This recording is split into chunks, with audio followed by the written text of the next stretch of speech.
Alright, so we're gonna see if this is better. Again, I can't hear myself, so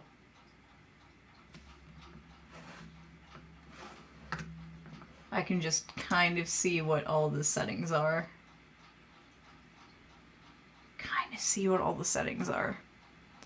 I don't know where Dave is. Dave's not here, man. I hear dogs though. Hi, Eddie. Hey, you missed some dog treats. How about you get up here and give me some dog treats? Well, you are a force of nature. All right, I'm not echoing, but I still sound tinny. Okay. All right, well, I'm happy about the no echo.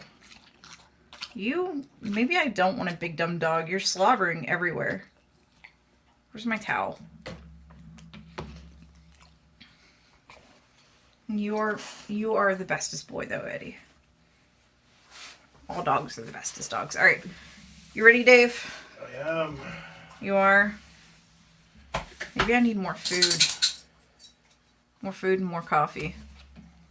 Both sound good. Yeah, they do sound good, don't they? All right. He can't be dumb. He's an Aussie. He's dumb. He's dumb. I will not explain why he's dumb, but he's dumb. I know. I still love you, Eddie. All right. Back up, Eddie. Back up. You can do it, Eddie. You can do it, Eddie. Okay. Yeah. We'll do it that way. I don't know. I mean, the desk is on wheels. You can move the desk. But there's wires. Well, there's wires everywhere. That is also true. I am moving this monstrosity.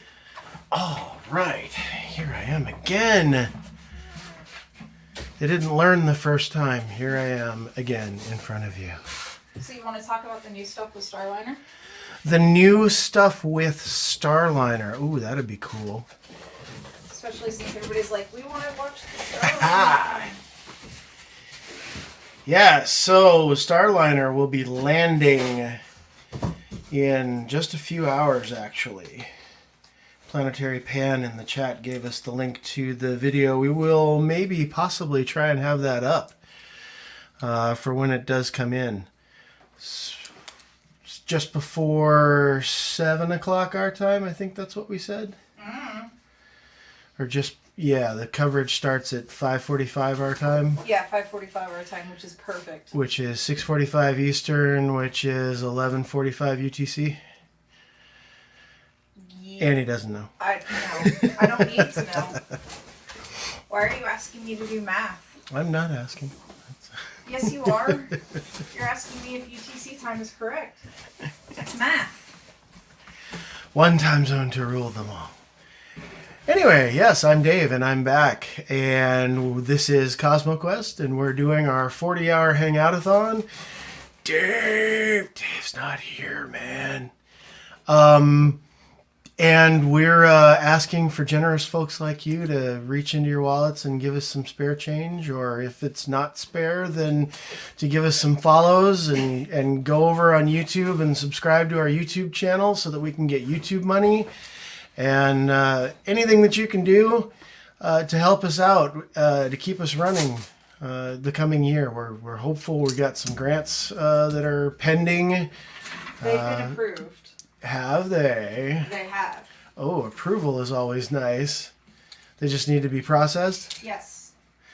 And the government not shutting down. That is also a huge deal. faster. Getting the government not to shut down. Yeah, that makes things That makes things go through a little bit faster. So that's nice too. We really appreciate y'all's support. You guys are the reason that we're here and that we exist. If nobody was interested, then maybe we would just hang out by ourselves. But that's never as much fun as getting to share it with people who enjoy the same things. As I mentioned earlier, we have two goals. The first goal is to bring you all of the science, to give you what you need to know from the science, not just clickbaity headlines, but why the clickbaity headlines are misleading sometimes, and why they don't convey the true awesomeness of the stories that are involved. We want people to be well informed so that they can look things up themselves and figure them out for themselves and then be able to explain it to other people. But the reverse is also true. We want to get you who are out there in the general unwashed masses kind of thing. We want you to realize that science is not some ivory tower cult of the occult, that you've got to go through all these arcane rituals to be a part of. Science is something everybody can do. Once upon a time, the learned men, people like Isaac Newton and Leibniz and Mendeleev and all these folks, they were people who were smart. Yeah, absolutely. They were educated, but they went and found subjects that were interesting to them, and they went and looked stuff up, and they found things out, and then they made discoveries using what they knew. And we want you guys to realize that that's something you can do too, or you, at the very least, you can help with the piles and piles and piles of data that are sitting around waiting for poor grad students to go through. And you can spend time going through a little bit of it, and the lot of you together can process so much data that the scientists can't go through by themselves, because they just don't have the time. There's too much data. There's not enough people. The computers have a hard time going through a lot of it. And citizen science is a fantastic way to do things like what we are so proud to have done, and that is to map Bennu completely, 100% of the way, and find 4 potential landing sites, one of which has now been chosen. And we are so glad we're done with that. Because F Bennu. But those of you who did map Bennu understand now why it's such a big task and why there's such a demand for quote-unquote regular people, which I don't think there's anything regular about people. People are amazing, each in their own ways sometimes. But Planetary Pan, all right, I have more driving to do tomorrow, so I'm going to pass out. Have a good night, Planetary Pan, and thanks for being around. Let's see. Oh, somebody pulled up my my little biblio there. So I am not the gamer. I like to do the thing where I watch people game. So basically I'm back in front of you, and I'm going to do a general Q&A kind of thing. If you have questions about satellites, that's great. If you have questions about rockets, that's great. Orbital mechanics, I can help you. Probably not too many in the way of super specifics, but there's a lot of things that I'm sort of kind of versed in. Definitely know enough to be dangerous. Good morning, Magnus Timer. Magnus Themer? Magnus! I like that. So go ahead and ask your questions. You can use the purple star so I can see them, or either use the channel points to highlight your message. Make it a little easier for me. One of the things that we didn't get to when I was talking about satellite communications earlier was we didn't go into a great big long spiel about the potential kinds of interference that you can run into when you're using radio over satellites. Radio, microwave, however you want to define the particular frequency bands. One of the things that you run into when you have hundreds and hundreds of antennas pointed at the same satellite is that everybody's transmitting similar frequencies. And like we mentioned before, it's kind of like having hundreds of people in the same dining hall all trying to have a conversation. And despite some of the various tricks that we have to try and filter that out, that's still a lot of noise all in the same frequency band. And like trying to use a filter to filter out light pollution in an optical telescope, trying to use a filter to filter out every other frequency is not always possible when you have that dense a set of traffic. So one of the things that happens is that these bent pipe satellites, the type where the signal goes up it gets received, it immediately gets amplified and then sent back down.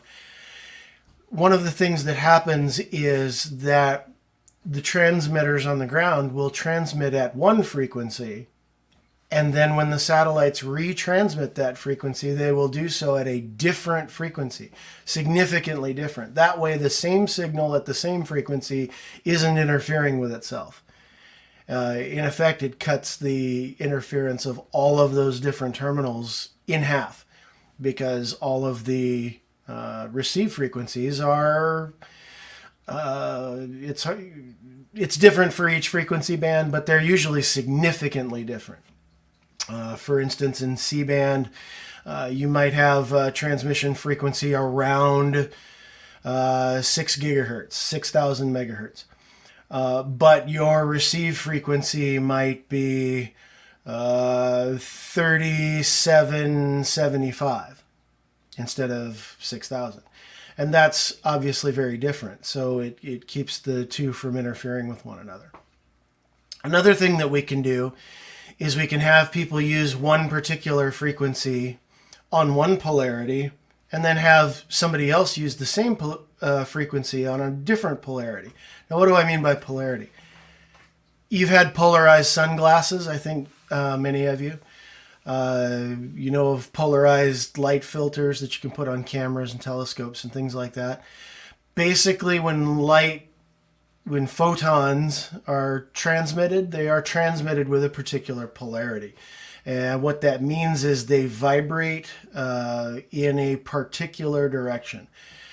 Most of the photons coming off of the sun vibrate in all different directions. You'll have one that's vibrating this way, you'll have one that's vibrating this way, you'll have one that's this way, you'll have one that's this way, and they all together make up the light that we see. Polarized light all vibrates in the same direction. And if you have a filter that only allows, for instance, vertical polarization, and again, there's no objective up, down, left, right in space, so vertical is whatever your orientation is relative to the satellite. A vertical polarized filter will allow 100% of light that's moving this way, and will allow exactly 0% of light that's moving this way. So I can transmit at, for instance, 6,000 megahertz on a frequency that is vertically polarized, and it won't affect somebody who's horizontally polarized on the same frequency, because the two don't interact. There's also circular polarization, which is a little different. But usually what you're talking about with your sunglasses is horizontal or vertical polarization. And the reason they work for sunglasses is because light that reflects off of water or glass or sharp edges tends to all come off polarized in a particular direction. It's one reason why when you look at clouds with your naked eye, they tend to look a little fuzzy.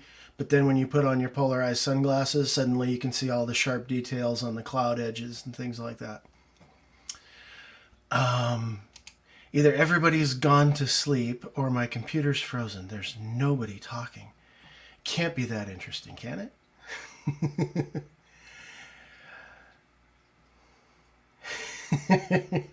Wayne Johnson says hi. Cool. Oh, good. Listening. I appreciate it. So yeah, we're bringing this science to you. Thanks, Uncle Bill. I have to ask because I can't see everybody's eyes. I've learned to recognize the glazed over look when I'm actually talking to people in person. Switch to lurk mode, doing stuff with the sound on in the background. A very polarizing conversation, I know, right? I think we mostly clicked on non-existent rock. That's nice.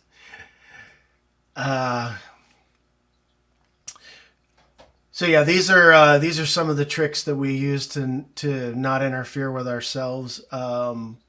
Another trick to save frequency space, and if I have 100 megahertz of bandwidth on the satellite and I divide it up into 10 megahertz chunks, that's 10 channels. So that means I can have 10 megahertz carriers, right? Yeah, more or less. But then what about person number 11? I guess I got to put them on a different transponder or a different satellite, right? Yeah, maybe. A lot of times anymore, we can use what's called carrier in carrier. So instead of having one terminal transmit one carrier and another terminal transmit another carrier, and now I've got two carriers up in my frequency space, I can take these two carriers and put them in the same space. And the way that works is it's a trick of the modem technology. And we'll talk about what a modem is in a second. Modem technology has gotten to the point where we can, if you have one carrier already up, then the receiving modem can see what that carrier looks like. It can translate in its own little electronic brain the data off of that carrier. And so once it begins to transmit the return carrier over top of it, well, modem number one already knows what it's transmitting. So it can look at the carrier it's receiving, subtract the carrier that it's transmitting, and it'll get the return carrier. So it saves space on the transponder. Thank you for following Dizzy Jump. We appreciate that. Follows are free, y'all. There are also demand-driven ways of using satellite space. You can lease out a certain space on the transponder, and then if you're not using it, then your buddy next door can pick up some of it if they've got higher demand. Tardy Toes, thank you for following. We really appreciate it. More tea sounds good, Wayne Johnson. I've had about 8 cups today, and I kind of need some more. Dizzy Jump says, it seems like it would not only save space, but improve redundancy. I mean, better connection. Yes and no. There are issues with carrier and carrier that aren't super apparent when you first think about it.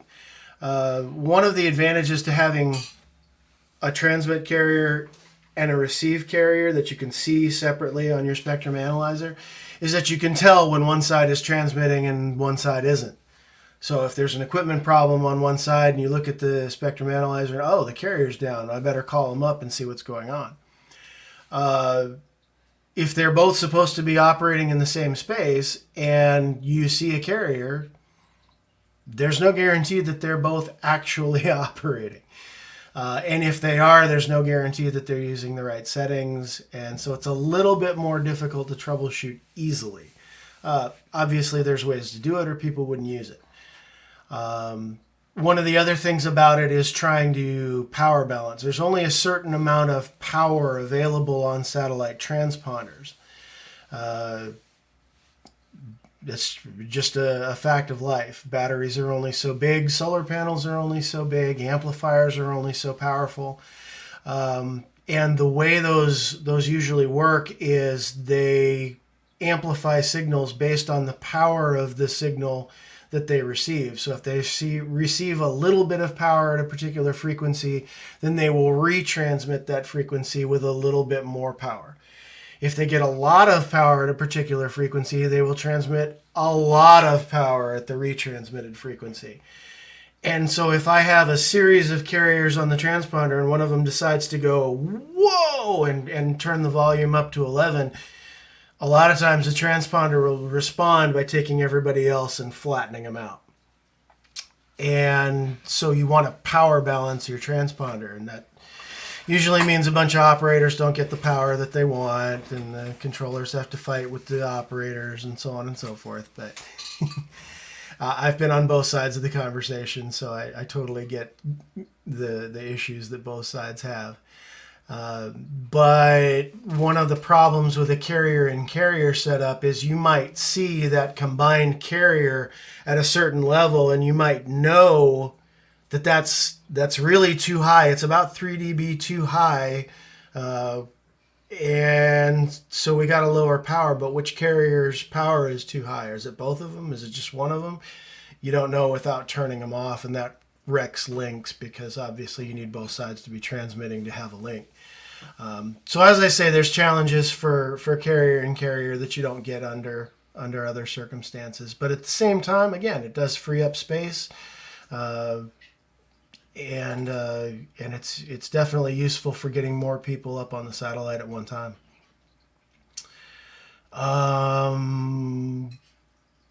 Any other questions that people might have? We have different kinds of antennas we can talk about. We can talk about, like I say, different types of orbits. An inclined orbit versus a geostationary. CPOSSUM 8404. What do you reckon is the next gen of comms? Morse to radio to microwave laser. In general, one of the things that has become true as technology advances is that we waste a lot less power. In other words, the power that we have, as I mentioned, it tends to be limited based on what you've got. You can improve your batteries, you can improve your amplifiers and things like that. But at the end of the day, your power is still finite. So you want to make the best use of it as possible. And that means putting as many of the right kind of photons in the right place as possible without wasting them. It's all kinds of talk about how the old 1950s, 1960s television signals have been spreading out and letting other star systems know that we're out there. And part of that is because they were using omnidirectional antennas at really high power so that people far away from the station could still have a chance of pulling in the program. That doesn't happen now. We have digital signals that use a lot less power than the old analog signals do. We have cable and fiber and directional satellite signals. So there's a lot less bleed over than there used to be, a lot less stray power. So as we continue to advance, it's going to be more about how do we process out signal to noise. The noise of the background, the noise of other transmissions and so forth, versus the signal that we're trying to send and receive. A lot of that has to do with encoding. A lot of that has to do with focusing power. The higher the frequency you use, the less it wants to bounce. And so it tends to stay more focused. Lasers are useful. Hey, Guido, how's it going? Good morning. Or should I say, guten Morgen? One of the reasons satellite constellations like the Iridium, like Starlink, and a few others that are planned use lasers is because they are focused. They use lower power, and provided you can aim them properly, they're a good way of communicating in orbit because there's really nothing to block the signal. Whereas if you try and use radio in orbit, it's going to tend to spread more. So just in general, the progression is going to go to lower and lower power, or I should say more and more efficient use of power. And one of the ways you can do that is with your antenna types. You can do your directional antennas. We're used to seeing the big parabolic dishes with a feed horn in the middle, and how that works is the signal comes out and it hits a subreflector and then goes out to the big reflector, which then focuses everything on up to the satellite. However, once you get to the satellite, your radio signal is probably readable 100 or 200 kilometers on either side of where the satellite is. Because 36,000 kilometers above the equator is a long way away. And that beam does spread. So there will probably be advancements that way. And one of the advancements it's actually been around in military technology for about half a century now. It's the phased array antenna. The dew line, the big radars up in Greenland and Canada that used to look over the horizon kind of thing for Soviet missile launches and vice versa. They're phased array. What does phased array mean? It's an array of antennas, which means it's actually a single unit that has many, many, many, many, many antennas on it.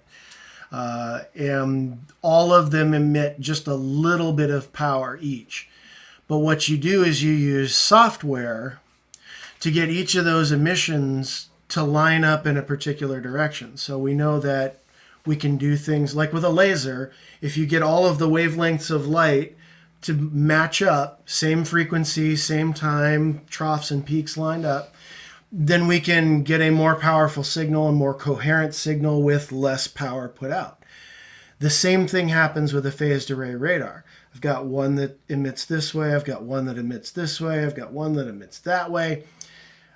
All of it's noise until and unless you get software that causes all of the peaks to line up in a particular direction.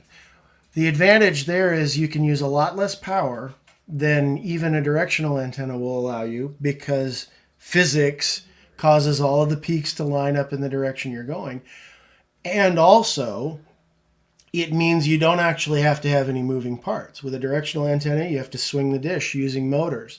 With a phased array antenna, you just type in where you want it to go, and the software tells each of the little antennas in the array when it's supposed to start transmitting. And it can transmit that direction or that direction or that direction without actually moving the physical antenna. Shame E.T. won't be watching reality TV. Yeah, I don't know. When you first move into the neighborhood, do you really want to show all your dirty laundry to the neighbors? I don't know. But one of the bonuses of a phased array antenna, and there are satellites that use these also, is that the software can determine precisely what direction signals are coming from that are being received at the antenna. So, for instance, if I have one of my terminals on the ground transmitting to my satellite at too high a power, and it's overpowering other signals on my antenna, then I can use the software to damp out that signal and basically turn it off without turning off the rest of the antenna. I just use the software to detect, okay, the signal coming from that latitude, that longitude, we're just going to ignore that, or we're going to attenuate it, turn it down by a certain amount. So that's convenient as well. Let's see, how else can we do this? There's, modem. I mentioned we were going to talk about what modem is. Obviously, we're familiar with modems for our computers. But a lot of us skip over, well, what does modem even mean? What kind of word is that? Well, it's a combined word. It means modulator, demodulator. It's short for modulator, demodulator. Well, what is a modulator? A modulator is something that modulates, obviously. In this case, what it means is you're taking data from one transmission format and and putting it on another medium. So a modem, a satellite modem, for instance, on the transmit side may take light signals, light pulses from fiber optic cable and transfer that to digital data on copper, on a electronic cable inside the modem, and then take those ons and offs, those ones and zeros, and put them on the waveform that is eventually transmitted. This is something a a little bit esoteric, but I think we can handle it. The signals that come off of these antennas, when we say they're digital signals, a lot of people think that that means on and off, on and off, on and off. Inside your computer, yes, absolutely. On a satellite network, not so much. And the reason is simply because 36,000 kilometers up, the ons and offs tend to get smeared out. So that's not particularly effective as a communication method. What we really want to do is take our digital data and put it on the analog waveform of the radio wave. And the way they do that is by changing where the waveform starts. That's going to break somebody's brain. So let me break that apart just for a minute. If you think of a sine wave, just a wave like so. If this is my zero line and I start here, my wave can go like this. My wave can go like this. Okay, I can start my wave up here and go like this. If you start that same sine wave in different places, then you can use each wave of the radio wave to convey different bits of information. So I can take, for instance, a 1 and say, well, that's the one that starts here and goes up and then down and like this. And then the 0 is the one that goes down and then up and then like this. As you get further and further away from Earth, it's not just one wavelength at a time. It may be 500,000 wavelengths at a time. If it's in geostationary orbit, it might be 10,000 wavelengths at a time. And so the modem on the other end, or the equipment on the other end, has a chance to detect it and figure out what's a 1, what's a 0. And what's really cool, Niji Inverse says, ooh, clever. It gets better. What I've described so far is something called BPSK, binary phase shift keying, which basically means I'm taking the same radio wave at the same frequency with the same wavelength, and just if it goes up and then down, that's a 1, and then if it goes down and then up, that's a 0. But we can do better, right? Because what if it starts up here and then goes down and then ends down here? Or starts up here and then ends up here? Or what if it starts down here and then ends down here? That's 2 other phases, right? Well, that's quad phase shift keying. And now I've got 4 things, 4 potential data points. Well, computers run on 1s and 0s, so that's not really useful. How do we put that to use? Well, if I've got 4 data points, then I can have the information on 2 data bits at the same time, right? I can either have a 1 or a 0 in the first bit. I can either have a 1 or a 0 in the second bit. Hey, that's 4 states. I might have 0, 0. I might have 1, 0. I might have 0, 1. I might have 1, 1. You see where I'm going with that? So, explain information theory, I'm like 5. Information theory, I'm not ready for yet, but the idea here is to take your analog radio wave and make it digital. I was talking earlier about compressing as many data bits as possible into your signaling bits, and this is one way to do that. By reading the phase of the wave, which then changes depending on the bit conditions that you're sending out, you can compress an awful lot of data. There's like I say, there's BPSK, there's QPSK.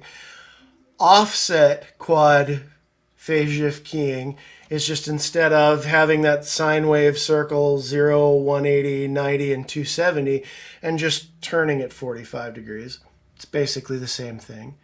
You have 8PSK, which uses 8 different points on the circle. You have 16, 32, 64. And one of the things that you may notice is that the higher the number goes, the more points on the circle that your sine wave is describing. You have to get better and better at reading it. And this is where I mentioned during my first segment, you have a trade-off. We can pack an awful lot of information into just one signaling bit.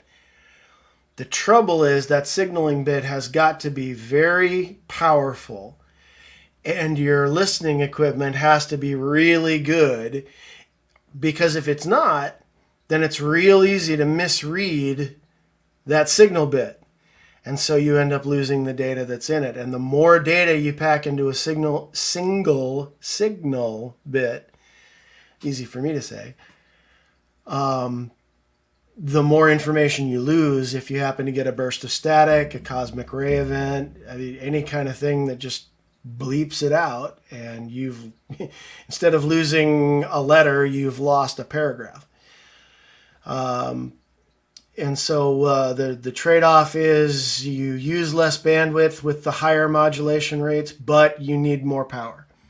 The lower modulation rates need less power, but they use more bandwidth per data. So these are all tricks of the trade, all standard. I say standard. 64 PSK would have been unheard of when I first started doing things, but I've actually seen link budgets out there with 124 as a modulation rate, and that's just silly. When we're talking about communicating with spacecraft like Cassini or New Horizons or the Voyagers, those spacecraft, as they get further and further away, are harder and harder to hear. Again, their power is limited by what they have on board. We can only build antennas that are so big and therefore so sensitive. And so at that point, they have to start bumping down the modulation rate. They have to up their power. They have to lower their data rate so that they're sending fewer bits per second. I think the Voyagers right now are sending at about, it's on their website and I can't remember what it is. It's something like 1200 baud at this point. Yeah, parity bits. Those are helpful. Basically like a checksum for your data stream. If you do your check and they don't match up, then you know that that's been corrupted, and you go through and use your forward error correction to figure out what it is. Let's see. Xenos says, is there any plan to launch an array of satellites around Mars for data transmission from the rovers and such? I thought I saw something about that recently. I think that is eventually in the plan. One of the things that the Starlink architecture is theoretically able to do is to provide full coverage of the planet Earth, with a certain number of satellites at a certain altitude, low latency, high throughput, all these wonderful words. But the thing is, Mars is a smaller planet, which means that satellites like Starlink, if they were orbiting Mars, could orbit closer to Mars. You could use fewer of them and still get full planetary coverage. And so instead of taking, tens of thousands of satellites that are supposed to go up around Earth eventually, you're talking a couple of thousand and you've got coverage of Mars. Several dozen will provide the same service around the moon if we wanted to. Bless RNG is now hosting us for up to 35 viewers. That's amazing. Thank you for that, Blessing. Bad Panda Bear says, last I saw Voyager was transmitting around 300 BPS. Yeah, I thought I remembered it being pretty low. I couldn't remember the exact number. Thanks for finding that. Xenos, I remember seeing something saying that if they did that, they could cram better tech onto the rovers instead of focusing on the data transmission. Possibly true. We mentioned earlier that, hey, the art of DHT, how's it going? We talked a little earlier about how the advantage of geostationary and geosynchronous satellites is that they orbit the planet at the same rate it rotates, so I never have to move my antenna. It's always right there from my perspective. The problem with that, with a planet as large as Earth is, and Earth is by no means the largest planet in the solar system, but it's big as far as humans are concerned. The problem with that is the altitude of a geosynchronous satellite is, as I've said, about 36,000 kilometers. That's long enough that light's travel time is not instantaneous. Just the satellite hop from transmission station to receive station is gonna be between a quarter and a half a second. And if you're, I don't know, trying to play Fortnite and you're lagging at 0.4 of a second, 400 milliseconds, just on your satellite link, yeah, you might not live long. So we need something a little faster. Now, it's still perfectly useful for things like looking stuff up on Google, sending large data files, news transmissions, news feeds, things like that. These sorts of things, they use geosynchronous satellites all the time. But for people that are trying to carry on video phone calls, Skype calls, trying to call mom back in the home country, this kind of thing, maybe we want something with a little less lag. Well, having something in low Earth orbit will give you a much lower lag time. Something that's only 400 kilometers up, 500 kilometers up, your lag time is going to be down in the tens of microseconds instead of the hundreds. And that's a great big huge advantage when you're trying to get something through like a voice call, like a audio feedback is a little different. Oh, you're talking about from us. I wish I knew how Annie fixed it. I'm moving. Oh, Annie's here. Annie will help fix. Hold on, I need to put the phone vertical, otherwise Eddie will lay on it. Jerk face. We will fix in moments. Jerk face. Yeah, I'm not. Oh, he tore the phone all up. Alright, so what's wrong with it? It's echoing again. Mm-hmm. I can't resist. Ooh, I get the rubber mallet. Nice. Impact. Wait, it's modulator, comma, impact, comma, large.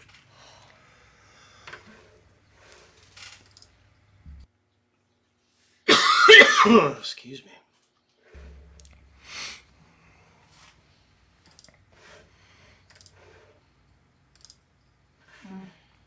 One of the satellite terminals I used to work on in the Army had a 1-inch, which is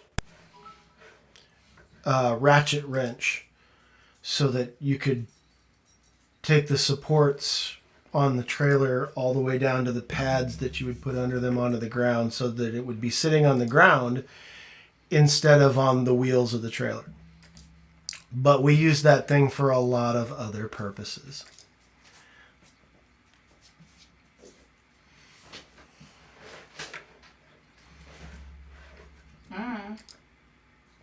Is it better now? It's still going, but the latency is lower, it says. Oh wait, is there an echo? Or it's much better now? Much better now. Okay. Yeah, okay. Obviously, Earth and Mars are on different orbits, so the distance the data travels is never the same. I could say data or data, just, I don't know. How many satellites would we need to put into interplanetary orbits to create a network that could allow us to have, obviously not super fast, but faster than now data transmission to the rovers and recon satellites? Before I answer that, stream. And yes, I'm going to say it that way every time. I just got here. It's nice to see more science streams on Twitch. Twitch G. I think that's just a fat finger. Thanks, meme. Appreciate it. We're here to try and get some help from you guys so that we can keep doing this. We love the science that we bring. We hope you do too, and we love sharing it with you. The problem that you run into, Xenos, is light travel time. It really doesn't change. We were talking just a moment ago how lag time to low Earth orbit is tens of milliseconds versus geo orbit, which is hundreds of milliseconds. By the time you get to the moon, you're talking about a second and a half to 2 seconds, depending. By the time you get to Mars, you're talking minutes.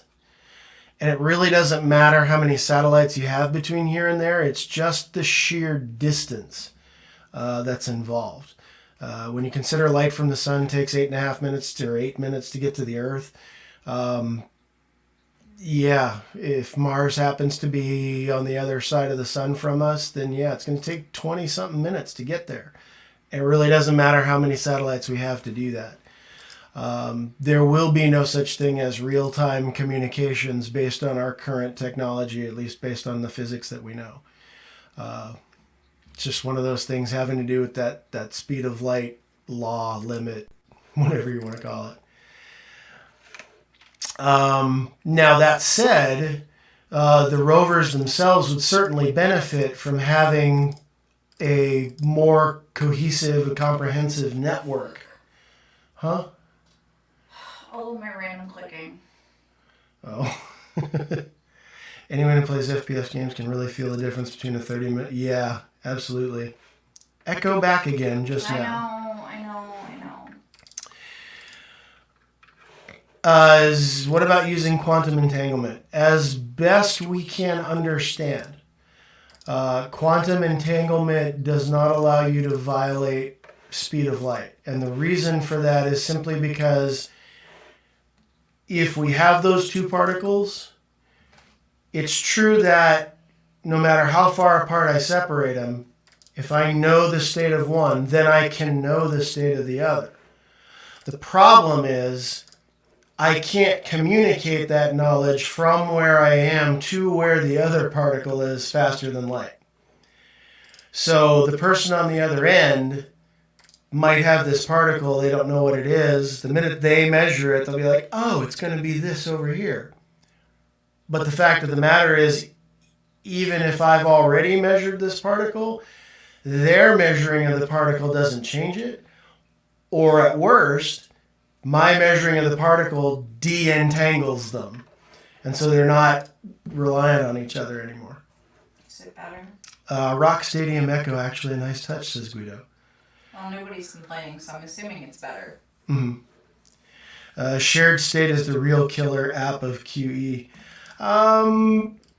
Again, it's about sharing information with another location faster than light. It's not a thing really, because you've still got to transfer the information from one side to another to validate the link, and that's the best I can do in 5 seconds or less with that.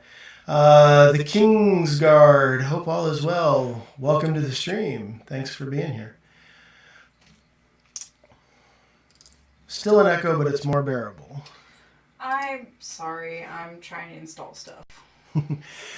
We think it has to do with the Steam and the games that are being installed and computers.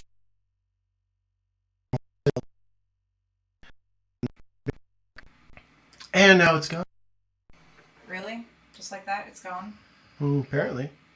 Well, I'm blaming it on the computers then. Or the downloads. I'm blaming it on the downloads. Possibly the downloads. I have a friend. Have you been nailed to the floor? Yes. Eddie is laying on Annie's feet, both of them. I'm taking my feet back. Okay. Downloading. Otherwise, there's no games, y'all. But the echo is gone. But the echo's gone. Oh, I see the stream hiccup. Accepted full responsibility and will be committing some part of what I understand. Now, but the stream is still downloading thing 3. You've tried refreshing. Yeah.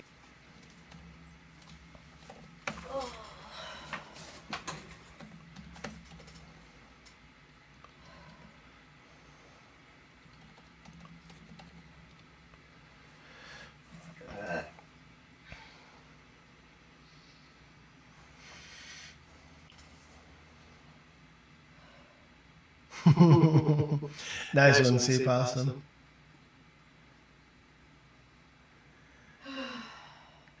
Okay, looks like we've got a stream back. Awesome.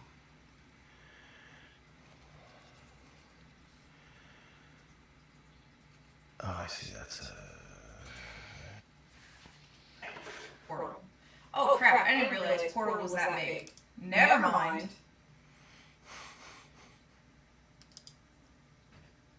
bigger than we thought it was.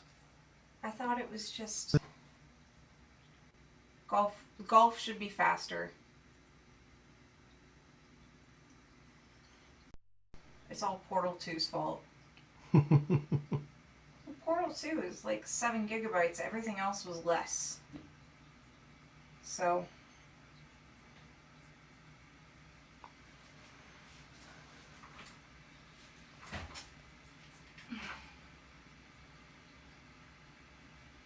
and back again. Yay.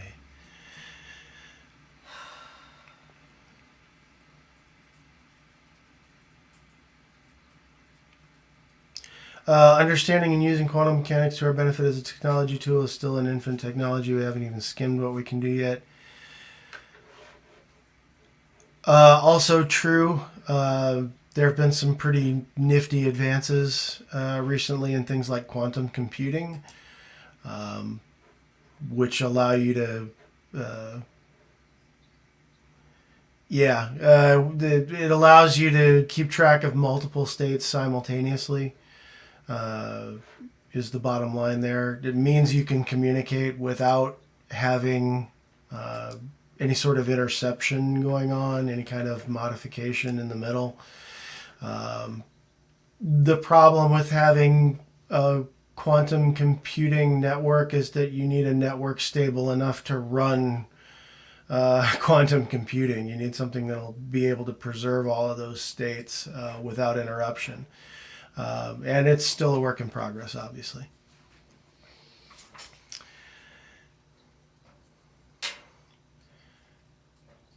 All right. Are we done with those, Annie? yep, we're done downloading. Sweet. So if there's an echo, I need to know.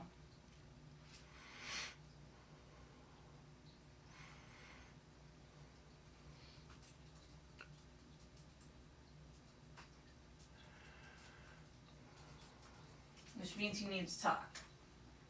Okay.